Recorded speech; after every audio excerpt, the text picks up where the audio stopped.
We're seeing these live pictures coming to us now showing a major fire on the Israel-Gaza border. It is around 3:30 in the morning there. So middle of the night still there, but clearly a lot of activity still going on. As we've been reporting, Greg, we've seen one hostage rescued by Israeli forces overnight. That's brought hope to families, of course, who are still missing their loved ones. As time goes on, is that hope warranted, do you think?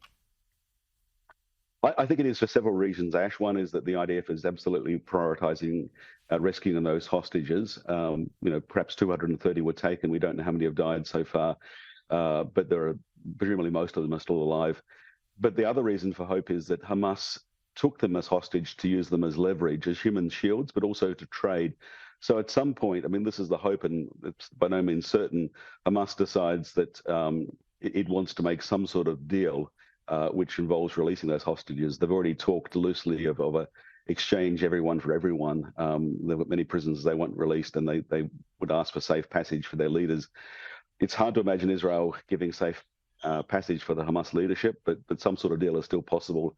And that is certainly the priority. But of course, the aerial campaign that we've seen must have put hostages at risk. And the situation is completely uncertain. There's just no way of knowing how many are alive and where they are. The hope is that Hamas will want to do some sort of deal.